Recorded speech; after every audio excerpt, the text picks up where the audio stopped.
சௌர் குகையில் நபி ஸல்லல்லாஹு அலைஹி வஸல்லம் அவர்களும் அபூபக்கர் ரலியல்லாஹு அன்ஹு அவர்களும் தங்கி இருந்தபோது நபி அவர்களை வந்து எந்த ஒரு விஷஜந்தும் தீண்டிடக்கூடாது என்பதற்காக அங்கே இருக்கக்கூடிய இண்டு இடுக்குகள் ஓட்டையெல்லாம் அபூபக்கர் அவர்கள் என்ன செய்கிறாங்கன்னா அப்படியே அடைச்சிக்கிட்டே வராங்களாம். இப்போ கடைசியாக ஒரே ஒரு ஓட்டை இருக்குது. அந்த ஓட்டையை அடைப்பதற்காக அபூபக்கர் அவர்கள் தங்களுடைய காலை கொண்டே அடைச்சிடுறாங்க. ஒரு பாம்பு வருது, அபூபக்கர் அவர்களை கொத்திடுது. நபி ஸல்லல்லாஹு அலைஹி வஸல்லம் தெரிய வந்த உடனே அவருடைய எச்சில் எடுத்து அங்கே அபூபக்கருடைய காலில் வைக்கிறாங்க. தடவுன உடனே அவங்களுக்கு சரியாயிடுது. அபூபக்கர் அவர்களுக்கு பாம்பே கொத்தாததை போல் அப்படியே முழுவதுமாக குணமடைஞ்சிட்டாங்க அப்படின்னு சொல்லி ஒரு சம்பவம். இது வந்து சரியான ஹதீஸான்னு கேட்குறீங்க. கேள்வி எண் 2351. நீங்கள் குறிப்பிடக்கூடிய இந்த சம்பவம் வந்து பரவலாக பயான்களில் வந்துட்டு சொல்லப்படுது.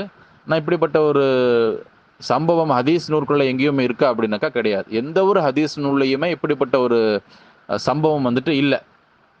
இட்டுக்கட்டப்பட்ட செய்தியாக கூட நம்மளால் காண முடியல. இன்னும் சொல்லப்போனால் சரி, ஹதீஸ் நூற்களில் தான் இல்லை அப்படின்னா இஸ்லாமிய வரலாற்று நூற்களில் எழுதியிருப்பாங்கல்ல, அதுலேயும் கூட காணோம். அப்போ இது எங்கிருந்து தான் வந்து இது வந்து வந்திருக்கு, எங்கிருந்து தான் இது ஊற்று எடுத்திருக்கு அப்படின்னாக்கா, இந்தியாவை சேர்ந்த மஹமூத் ஹசன் கங்கோஹி என்ற ஒரு நபர்.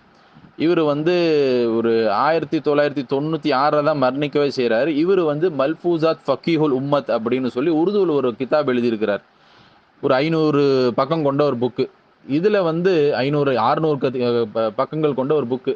அதில் தான் இவர் இந்த சம்பவத்தை என்ன செய்கிறார் அப்படின்னாக்கா கொண்டு வராரு. இதை பற்றி சொல்கிறாரு. இது எங்கே குறிப்பிடப்பட்டிருக்கு? புகாரில் இருக்கா, முஸ்லீமில் இருக்கா, இஸ்லாமிய வரலாற்று நூற்களில் எங்கேயும் இருக்கா, தபக்காத்தில் இருக்கா அப்படிங்கிற குறிப்பெல்லாம் ஒன்றுமே கிடையாது. இவராக எழுதுறாரு. அப்போ இது வந்து இட்டுக்கட்டப்பட்ட ஒரு சம்பவமாக இருக்குது. இப்படி இந்த மாதிரி சொல்வதற்கு எந்த ஒரு அடிப்படையும் கிடையாது. ஹதீஸ் நூற்களில் கிடையாது. ஆதாரபூர்வமான அறிவிப்பாளர் தொடர்பு கொண்ட வகையில் இந்த சம்பவம் வந்து எங்கேயுமே பதியப்படலை. அப்போ இது வந்துட்டு எந்த அடிப்படையும் இல்லாத ஒரு செய்தி. அபூபக்கர் ரலியல்லாஹு அன்ஹு அவர்களுடைய சிறப்பை சொல்ல பல ஹதீஸ்கள், ஆதாரபூர்வமான ஹதீஸ்கள் இருக்க, எதற்கு இந்த மாதிரி இட்டுக்கட்டப்பட்ட கப்சாக்களையும் கதைகளையும் கிஸ்ஸாக்களையும் நம்ம வந்துட்டு பரப்பணும்? எனவே இந்த மாதிரியான விஷயங்களை மக்களுக்கு சொல்லக்கூடாது.